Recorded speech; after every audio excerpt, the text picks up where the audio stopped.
নমস্কার, আমি রূপালী, আপনাদের সকলকে স্বাগত জানাচ্ছি এই অনুষ্ঠানে। ভালোবাসা মোরে ভিখারি করেছে, তোমারে করেছে রানী, এই গানের লাইন আমরা সবাই জানি।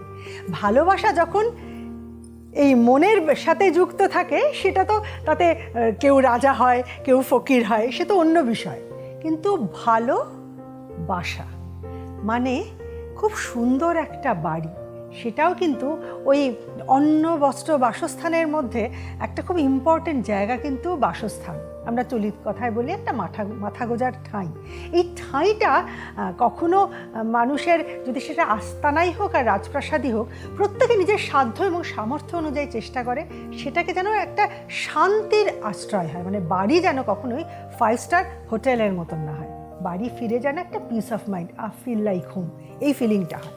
কিন্তু বাড়ির সাথে সাথে আমাদের সত্যি কথা বলতে গেলে সবসময় তো সবার পক্ষে জমি কিনে তার দিক নির্ণয় করে তার সাথে কোথায় কোন জিনিসটা রাখবো প্ল্যান করে বাড়ি বানাবো ক্ষমতার মধ্যে হয়ে ওঠে না। অনেককেই তখন ফ্ল্যাটে অ্যাকোমোডেট করতে হয় এবং তার মধ্যে কোথায় কোন দিকে কী রাখবো সেটা একটা আলাদা ক্যালকুলেশন। আমরা সবাই জানি যে বাস্তু এখন একটা খুব ইম্পর্টেন্ট ফ্যাক্টর, বাড়ির কোন দিকে কোনটা রাখা উচিত বা রাখা উচিত নয়, বা আমি যেরকম একটা ফ্ল্যাট পেয়েছি সেটার কোন দিকটা কীভাবে অ্যাডজাস্ট করব, এগুলো আমরা ভাবি। কিন্তু আমাদের মূল ধারণা বাড়ির সাথে 2-3টা জিনিস রিলেটেড, মানে আমার অন্তত সেই ধারণা, আমার মতন যারা আপনারাও রয়েছেন যারা এক্সপার্ট নন, আমাদের ধারণা এক হচ্ছে বাড়ির সাথে আয়ুর একটা সম্পর্ক থাকে, অনেকেই দেখা যায়, বা সুস্থতা, শরীর, এটার একটা সম্পর্ক থাকে। যে অনেক মানুষই দেখা যায় যে বাড়ি করার পরেই আমরা বলি চলে গেলেন, বাড়িটা বোধহয় স্যুট করলো না, এরকম কথা চলিতভাবে বলে। সম্পর্ক আছে কি নেই জানি না, এটা আমাদের ধারণা। আর একটা ধারণা যে বাড়িতে অমুক দিকে অমুক জিনিস রাখলে, তমুক দিকে তমুকটা রাখলে আমাদের প্রচুর ধন সম্পত্তি হবে বা ক্যারিয়ারের উন্নতি হবে, এগুলো আমাদের ধারণা। কিন্তু বাড়িটা যখন হয় না, তখন আমাদের লেখাপড়াটা মোটামুটি কমপ্লিট হয়ে গেছে, তবেই তো আমরা চাকরি বাকরি করে বা ব্যবসা বাণিজ্য করে বাড়িটা করছি। আমরা ভাবি না আচ্ছা তারপরেও তো একটা আগামী প্রজন্ম আসবে, সেই বাড়িতেও যারা কিনছেন বা করছেন তাদেরও তো সন্তান সন্ততি হবে, তাদের লেখাপড়ার সাথেও কি বাড়ির বাস্তু রিলেটেড? আমি কিন্তু জানি না। এই প্রশ্নটা আজকের এই অনুষ্ঠানের শুরুতেই আমার মাথায় এলো, এবং মাথায় যখন এলো আমি প্রথমে আপনাদের সঙ্গে শেয়ার করলাম, এবার তাকে জিজ্ঞাসা করব যে এই আমার এই প্রশ্নটার সত্যি কোনো মানে আছে কিনা, সত্যিই কি এটা রিলেটেড। আর জিজ্ঞাসা যখন করব তার কাছেই করব যিনি আমাদের অনেকের থেকে অনেক বেশি জানেন, তিনি সাহায্য করেন এবং তার এই খ্যাতি, তার এই নলেজ, সেটা অ্যাকনলেজড হচ্ছে দেশীয় এবং আন্তর্জাতিক ক্ষেত্রে। মানে কীভাবে হচ্ছে সেটা আপনারা দেখতেই পাচ্ছেন, প্রতিদিন অনুষ্ঠানে নতুন নতুন তার সম্মান পাওয়ার ঘটনা আমরা শুনছি। তিনি আর কেউ নন, দেশীয় এবং আন্তর্জাতিক ক্ষেত্রে খ্যাতি সম্পন্ন শ্রেষ্ঠ 10 জন অ্যাস্ট্রোলজারদের মধ্যে অন্যতম, এবং ইতিমধ্যে 2 বার রাষ্ট্রপতি পুরস্কার পেয়ে গেছেন সেই অ্যাস্ট্রোলজার ডক্টর সৈনী শাস্ত্রীর কাছ থেকেই জেনে নেব। নমস্কার সৈনীদি, স্বাগত। নমস্কার রূপালী, কেমন আছো? খুব ভালো আছি। যাক, মানে খুব ভালো আছি, এই যে তুমি সবসময় কথা বলো, তোমার সাথে দেখা হলে আমি খুব ভালো, একদম, এবং একগাল হাসি হেসে, সেটা কিন্তু অনেক পজিটিভিটি দেয়। আশা করি আমাদের প্রোগ্রাম যারা দেখেন তারা অনেকটাই পজিটিভিটি পান। আমরা চেষ্টা করি যে এটা একটা অ্যাওয়ারনেস প্রোগ্রাম এবং মানুষের মধ্যে পজিটিভিটি স্প্রেড করার, যাতে মানুষ কিছুটা হলেও আমাদের থেকে পজিটিভ ভাইবস পায়। সত্যি কি এডুকেশন বাড়ির বাস্তুর সাথে রিলেটেড? প্রচণ্ড, প্রত্যেকটা জিনিস বাড়ির বাস্তুর সঙ্গে রিলেটেড। দেখো, প্রথম কথা আমি 2টো জিনিসকে গুরুত্বপূর্ণ বলতে চাই। একটা জিনিস আমি যেটা গুরুত্ব দেব সেটা হচ্ছে 2টো জিনিসের উপর। একটা হচ্ছে তুমি যে বাড়িটাতে থাকছো, বাস্তু, আরেকটা হচ্ছে অবশ্যই তোমার হরোস্কোপ, জন্মছক। কারণ হরোস্কোপের সঙ্গে বাস্তু কিছুটা মানে এমনভাবে ওতপ্রোতভাবে জড়িত। মানে আমার হয়তো এখন একটা খুব ভালো টাইম চলছে, বাস্তু যদি সেই সাপোর্টটা দেয় তাহলে আমি বাস্তু সাপোর্ট দিচ্ছে, তাহলে কিন্তু আমার আরো এনহ্যান্সমেন্ট হচ্ছে। কিন্তু দেখা গেল আমার খুব ভালো টাইম চলছে, কিন্তু অ্যান্টি বাস্তুতে গিয়ে ঢুকলাম, আমি অ্যান্টি বাস্তুতে গিয়ে ঢুকলাম, তখন হয়তো আমার ফিনান্সিয়ালি সফলতা এলো, কিন্তু মানসিক, শারীরিক, পারিবারিক সব কিছু দিক থেকে কিন্তু হেল হয়ে যাচ্ছে। আমি যদি বাড়িতে রাত্রিবেলা ঢুকে যদি বাড়িতে শান্তি না পাই, বা আমি সারাদিন বাড়িতে থাকছি, বাড়ির থেকে যদি শান্তি না পাই, কোথাও একটা মনে হচ্ছে যে বাড়ির মধ্যে থাকছি, একটা কি যেন একটা বাড়ির মধ্যে রয়েছে। বাড়িটায় অনেকে দেখবে ঘরের মধ্যে ঢুকে, আমাকে অনেকে এসে বলেছেন ম্যাডাম আমরা যখন বাড়ির বাইরে থাকছি তখন কিন্তু আমরা খুব আনন্দে আছি। বাড়িতে এলেই ঝিকঝিক চিকচিক শুরু হ্যাঁ, হচ্ছে, বাড়িতে অশান্তি। এলেই অশান্তি শুরু হচ্ছে, বাড়িতে এলেই ডিপ্রেশন শুরু হচ্ছে, বাড়িতে এলেই দমবন্ধ লাগছে, বাড়িতে ঢুকলেই আমরা লো হয়ে যাচ্ছি, মেন্টালি লো। সুতরাং সত্যি এটার পিছনে কি কোনো কারণ আছে? সারা পৃথিবীতে বাস্তু মেনে চলে, কারণ আমরা এই যে বাস্তু, যে জায়গাটায় আমরা বাস করছি, সেই জায়গাটা যদি আমাদের ঠিকঠাক না হয়, তাহলে জীবনে উন্নতি, ডেভেলপমেন্ট, গ্রোথ, হেলথ কোনো কিছু কিন্তু ভালো হবে না। দেখো, একটা জিনিস বলি, কারোর জন্মছকে হয়তো তার খারাপ গ্রহের দশা চলছে, আর সে চলে গেল খারাপ বাস্তুতে, নতুন একটা বাড়ি বানালো যেটার বাস্তু সে কারেকশন করেইনি। অনেকের ক্ষেত্রে, যাদের ক্ষেত্রে মঙ্গল ডিস্টার্ব, তাদের হয়তো সাউথ ফেসিং ঘর নিয়েছে, তাহলে কিন্তু দেখা গেল, এবং সেই সময় তাদের কোনো একটা অষ্টমভাবে বা দ্বাদশভাবে বসে থাকা গ্রহর মহাদশা বা অন্তর্দশা চলছে, তাহলে তো মানে সেই ব্যক্তির মৃত্যু হবে। Exactly. সোজা কথা, একটার পর একটা মানে প্রবলেম লেগেই আছে। হয়তো ছেলে বউয়ের মধ্যে অশান্তি, মা সন্তানের মধ্যে অশান্তি, অর্থ জলের মতো খরচা হয়ে যাচ্ছে ফর মেডিকেল পারপাস, সন্তানরা কেউ কারোর কথা শুনছে না, বাবা মার কথা শুনছে না, বাবা মাকে রেসপেক্ট দিচ্ছে না। তখন মনে হয় যে সব চিত্রটা তো 1 বছর আগে অন্যরকম ছিল, তাহলে আজ কি এমন ঘটলো যে 1 বছর বাদে চিত্র চেঞ্জ? তার 70% দায়ী কিন্তু বাস্তু। কারণ বাস্তু আপনার শরীরের জন্য, আপনার রাশির জন্য, আপনার নক্ষত্রের জন্য, আপনার মেন্টাল রিফ্রেশমেন্ট দেওয়ার জন্য এবং আপনার পারিবারিক সুসম্পর্ক বজায় রাখার জন্য বাস্তু কিন্তু কারেক্ট নয়, যে কারণের জন্য কিন্তু আপনারা অলওয়েজ সাফার করছেন। সুতরাং আমার মনে হয় আজকালকার দিনে আগে বাস্তু দেখে নেওয়া উচিত। কারণ দেখো, একটা সময় কিন্তু বাস্তু দেখা হতো না এবং প্রচুর মানুষের মধ্যে কিন্তু সমস্যা, এবং বাস্তু খারাপের জন্য অনেক ইতিহাসে যে বাস্তু খারাপ, যার জন্য একটা গোটা নগরী ধ্বংস হয়ে যায়। সেই রকমভাবে আজকে আমাদের যেটা মূল আলোচনা, যেটা বহু মানুষের প্রশ্ন থাকে, এবং এটা একটা ভীষণ ইম্পর্টেন্ট থিংস আজকালকার দিনে, নাও এডেজে, যে আমাদের যে পড়াশোনা করছে বাচ্চারা, তারা 1 থেকে 10 পড়ুক, তারা এইচএস পড়ুক, তারা বিএমএ পড়ুক বা হায়ার স্টাডি করুক, বা হয়তো একটা পূর্ণবয়স্ক মানুষও কিন্তু আজকালকার দিনে ম্যানেজমেন্ট করে, বিভিন্ন রকম কোর্স করছে, বিভিন্ন রকম, কারণ এখন কিন্তু এডুকেশনের বয়স নেই। একটা বাস্তু ওয়াইজ একটা ঘর, একটা রুম কীরকম হলে একটা স্টুডেন্টের জন্য সেটা আদর্শ হবে।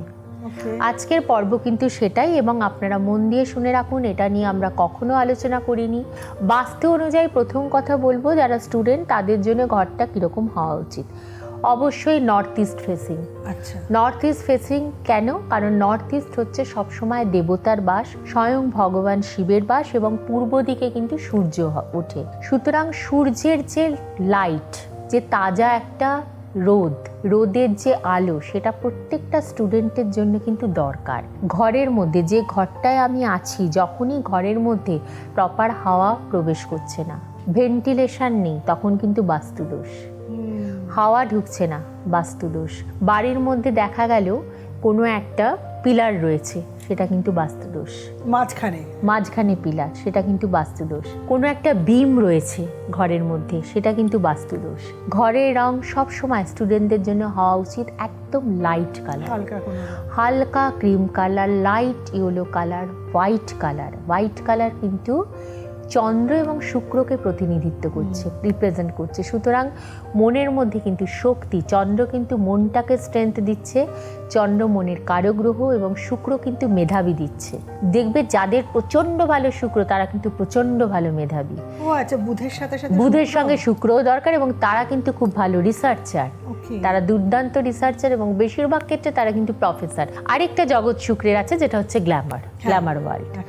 এবার যেটা দরকার সেটা হচ্ছে যে প্রথমে আমি বলবো যে ঘরটা যেন নর্থ ইস্ট ফেসিং হয়, ঘরের মেন ডোর এন্ট্রান্স যেন নর্থ ইস্ট ফেসিং হয়। তার সঙ্গে ওয়াল কালার যেটা হবে, যে স্টুডেন্ট বসে পড়াশোনা করছে, সেটা যেন light cream colour, white colour, light yellow, light green, dark green না, লাইট গ্রিন অথবা লাইট ব্লু। কারণ প্রত্যেকটা এনার্জি আমাদের মধ্যে কিন্তু পজিটিভ এনার্জি গ্রো করছে, নেগেটিভ কিন্তু নেগেটিভ এনার্জি গ্রো করছে। সুতরাং বাড়ির প্রথম কথা, যে জায়গায় বসে আমি পড়াশোনা করছি আমাকে কনসেন্ট্রেট করতে হবে, ঘরটা যেন ফাঁকা হয়। হ্যাঁ, একটা আলমিরা থাকলো, একটা ছোট খাট থাকলো, ঠিক আছে, কিন্তু তার বেশি যেন অত্যধিক যেন ফার্নিচারময় না হয়। নাম্বার 2, ডেস্কের মুখও কিন্তু হওয়া দরকার নর্থ ইস্ট। এবং এই যে একটা পড়াশোনা করার যে টেবিল, সেই টেবিলের মধ্যে যেন কোনো রকম ক্লাটার না থাকে। ঘর প্রত্যেকদিন পরিষ্কার করা উচিত। বিছানার চাদর, তারপরে টেবিলের যে চাদর, সেগুলো যেন একদম নিট ক্লিন পরিষ্কার হয়। বেশিরভাগই চেষ্টা করবেন একটু white colour, light green colour, কারণ গ্রিন হচ্ছে বুধকে প্রতিনিধিত্ব করছে, হোয়াইট হচ্ছে চন্দ্র শুক্রকে প্রতিনিধিত্ব করছে। সুতরাং আমরা যেন পজিটিভিটি পাই। নাম্বার 4 হচ্ছে, যেটা আমাকে মেনে দেখতেই হবে, যে ঘরের মধ্যে যেন ভেন্টিলেশন থাকে এবং ঘরে যেন প্রত্যেক দিন সূর্যের রোদটা পড়ে, তাহলে কিন্তু সেখানে একটা শুভ শক্তি তৈরি হচ্ছে। প্রত্যেক দিন ঘুম থেকে আমরা বলি না যে রোদটা মাখা গায়ে কিন্তু খুব দরকার, কারণ আমাদের কিন্তু ভিটামিন ডি তৈরি হয়। এরপর যেটা হওয়া উচিত সেটা হচ্ছে যে আমরা অনেক সময় না বুঝে ঘরের মধ্যে অনেক রকম পেপার কাটিং করে রেখে দিই। না, সেটা চলবে না। বড় বড় টেডি বিয়ার রাখি, মনটা টেডি বিয়ারের দিকে চলে যায়। টেডি বিয়ার রাখা চলবে না। পরিষ্কার নিট ক্লিন ঘর থাকবে। মানে স্টুডেন্টদের ঘরে তো প্রচুর পোস্টার থাকে, পোস্টার থাকবে না, হতে পারে, প্লেয়ার হতে পারে, ঠিক, হুএভার হ্যাঁ। যাদেরকে আইডিয়ালাইজ করে তাদের কিন্তু ঘর ভর্তি অনেকে কার্টুন, কমিক। না, দেয়াল ক্লিন, একদম পরিষ্কার দেয়াল থাকা দরকার। এবার একটা জিনিস বলি, যে কি কি রাখা যেতে পারে, যেমন কম্পিউটার রাখা যেতে পারে। এখন অনলাইন ক্লাসেস হয়, সেই জন্য অনেক যুগ বদলেছে, কিন্তু মোবাইলে অনলাইন ক্লাসের পরেই কিন্তু আবার বিভিন্ন দিকে ঢুকে গেল। সেই ক্ষেত্রে বাবা মাকে থাকতে হবে, মানে মাকে কাউকে একজনকে খেয়াল রাখতে হবে যে কতটা বিজনেস আফটার মানে কমপ্লিটেড দ্য ক্লাসেস। স্টুডেন্টও খুব মানে কনসিয়াস থাকে। অনেকেই মনে করে যে না, এই সময়টা আমি পড়বো, আমি এটা খাবো। স্টুডেন্টও যত বড় হয় তার মধ্যে ডেভেলপ করানোটাও টেলিভিশন দরকার। এগুলো রাখা দরকার না, কিন্তু ঠিক আছে মোবাইলটা রাখুক, মোবাইলটা দরকার নেই, মোবাইল থাকবে। তুমি যেটা একটা খুব ভালো প্রশ্ন করেছো রূপালী, ছবি, পোস্টার, 2-3টে ছবি রাখা উচিত, যেখানে হয়তো কোনো একটা পাহাড়, সমুদ্রের ছবি, জল, ওয়েভ, ডেভেলপমেন্ট, সমুদ্র, পাহাড়ে কিন্তু উচ্চতা, হাইক, হিল। সুতরাং একটা মানুষের ভিতরে কিন্তু পড়াশোনা করে তার জীবনের ঊর্ধ্বগামী পথের দিকে যেতে কিন্তু একটা হিল সাহায্য করছে। এবং তার সঙ্গে কি রাখবে, হয়তো ফ্যামিলির কোনো একটা পুরনো ছবি, যেখানে একসঙ্গে বাবা মা সন্তান কোনো একটা সুন্দর জায়গায় বেড়াতে গেছে, কোনো একটা হাসির মেমোরি, কোনো একটা হাসির মুহূর্ত। এবং তাছাড়া আর কোনো জন্তু জানোয়ারের ছবি রাখা যাবে না, কোনো টেডি বিয়ারের ছবি, পপির ছবি, দেখবে অনেকে রেখে দেয় বিভিন্ন রকম পপির ছবি, না এগুলো চলবে না। কোনো যোদ্ধার ছবি না, তখন কিন্তু মনের মধ্যে অনেক সময় যুদ্ধ করছি, মানে কি একটা অ্যাগ্রেসিভনেস, একটা অ্যাগ্রেশন তৈরি করছে। হয়তো বাবা মা এসে কিছু বলছে, উদ্ধতভাবে জবাব দিচ্ছে, এটা কিন্তু বাস্তুর কারণে হয়ে থাকে। আরেকটা জিনিস, আজকাল যেটা হয় যে আমরা সবাই তো একটু মডার্ন, এবং আমরা মডার্নাইজ করছি নিজেকে, এবং আমরা চাই যে ঘরটা বেশ ছিমছাম সুন্দর সাজানো থাক। তো আপনারা মনে করছেন যে আপনার বাচ্চার জন্য একটা আদর্শ ঘর দেবেন, একটা আদর্শ রুম দেবেন, যেটা স্টাডি রুম। সেখানে আপনারা কিছু প্লান্ট রাখতে চাইছেন, তাহলে আপনারা অনলি মানি প্লান্ট রাখুন, অথবা বাম্বু ট্রি। আচ্ছা, বাম্বু ট্রি কিন্তু ডেভেলপমেন্ট, গ্রোথ, ফ্লারিশমেন্ট, এবং তার সঙ্গে হচ্ছে আয়ুষ্কাল বৃদ্ধি করে। আর মানি প্লান্ট কিন্তু একটা অত্যধিক শুভ। সুতরাং আমরা যখন পড়াশোনা করব, মানে বাচ্চারা যখন পড়াশোনা করবে, তখন তাদের সামনে কিছু প্লান্ট রাখতে চাইছেন, সেই ক্ষেত্রে আপনারা এগুলো রাখছেন। মা সরস্বতীর মূর্তি রাখুন, এবং তার সঙ্গে সরস্বতী যন্ত্রম থাকে, একটা খুব সুন্দর যন্ত্রম পাওয়া যায়, সরস্বতী যন্ত্রম, সেটা যদি মানে স্থাপন করা যায় টেবিলে, তাহলে কিন্তু পড়াশোনার দিকে মনটা বসে এবং কনসেন্ট্রেশন কিন্তু খুব স্ট্রং হয়।